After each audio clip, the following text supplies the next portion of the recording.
Hello, it's Beth Goodrum here. Welcome to the third video in my series, How to Find Your Insta Piece and Up-Level Your Insta Game.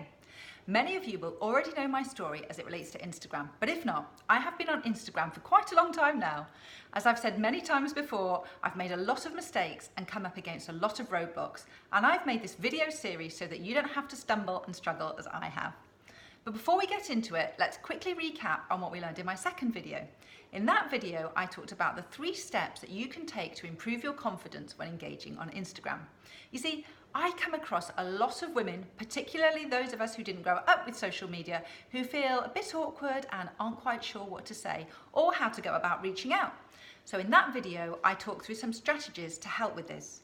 I think this is particularly important to conquer if you're going to be using Instagram as a business or marketing tool, or if you're looking to grow your influence. If you haven't come across that video, just let me know and I'll get it over to you. Okay, so I want to ask you a question. Are you happy with how your Instagram feed is looking these days? Is it aesthetically pleasing to you, or is it a little all over the place, and is it a mishmash of different styles, tones and colours? Maybe you've asked yourself, why doesn't my feed look as pretty as everyone else's? Why can't I nail my style? Why aren't people noticing the work that I'm putting so much effort into producing? Well, if you have, you're not alone, and I understand all of these thoughts. Believe me, I've been there. Making a change is never easy, but it's the only place to start. So if you have any fears or self-doubts, just know that's completely normal. I used to have self-doubts all the time when it came to Instagram, and I think that if it's not something that we've grown up with, everything can feel a little uncomfortable at times. But actually, what if I told you that there's one thing that can help you to change how your Instagram feed looks? I want you to take a moment to imagine how you would feel if your Instagram feed looked like the best version of the accounts that you follow. How would it feel if you opened the app and felt proud of your work and how your feed looked?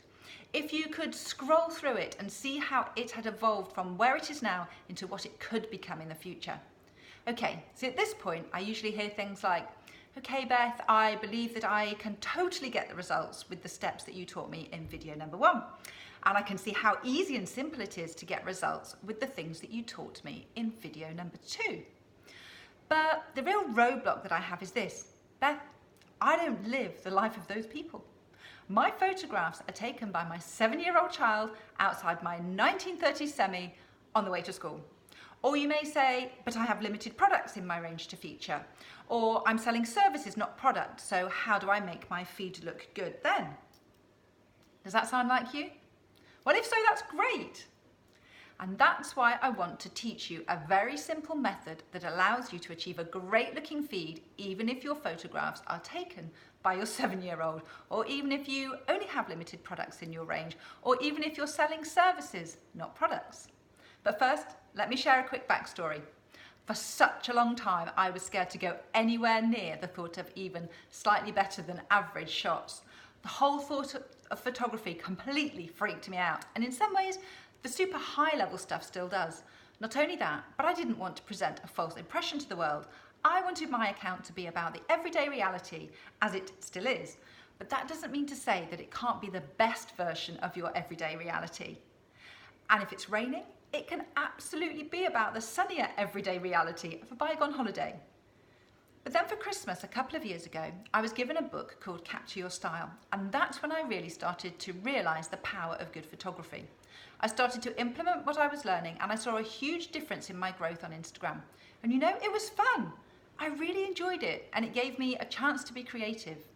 Now clearly there's a balance between going for the perfect Insta-wall shot every time, which I know people can find super irritating, and just taking a little bit of time and effort with your images. So here's how you can quickly and easily implement the secrets behind the shot system with some strategies to improve the look of your feed. First, most people who have great looking feeds don't have glamorous lives at all, but they know how to make their feed look like a shop window into their life, with Insta stories painting the picture behind the scenes. So give yourself permission to exercise a little artistic license. The everyday and the relatable are good, but sometimes filling in the gaps with something that isn't quite our everyday reality is necessary, and that's okay. Plus it helps to take the pressure off. So if you have great shots from holidays or of shelfies or of gym bottles, animals, beach scenes, whatever floats your boat, feel free to pepper them into your grid. And if you change your outfit for a shot, or if you just pop on some heels or add in a different bag to the one that you were actually wearing, that's okay too. If you're someone running a business and you only have a limited amount of product available to shoot, you can either keep it super consistent, so go over to Di Hassel's feed, as she's a great example of this. She only features wedding shoes in static settings, but she's so creative that they look amazing and she has a beautiful feed. Or alternatively, get creative with the range of shots that you use, even if your range of products is limited. So you could use close-ups, different angles, either from below looking up or from above looking down, or use flat lays with different backdrops, but just maybe try and keep the color palette similar so it's not too busy. Then if you're selling services rather than product, say styling or interior design for example, you can mix your feed with shots of your own style interiors with shots that relate to what you do, so that you don't need to feature all of the time. It's always good to feature your own face amongst shots of what your business is about, but mixing it up certainly helps to take the pressure off, and you can make those shots really relevant to your audience through the captions that you use. And thirdly, whatever shot you are taking, just get a little bit technical with it. Think about the narrative. What story are you trying to convey? Where is your light source? What about composition? How do you want your image to look? If you have a child taking your shots, line all of this up first. Take a test shot and then show them what you want to get in the picture. Just frame it for them in advance. That's really helpful. And then all that they have to do is point and press the button. I know that these steps can help you to transform the way that your Instagram feed looks into something that you currently think is way beyond you, and I truly want you to succeed with this.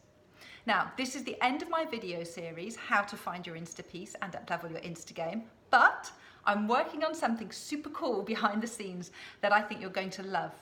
In the next few days, I'll show you the fastest and easiest way that you can achieve the success with your Instagram account that you desire and deserve. So keep an eye out in your inbox for more information from me.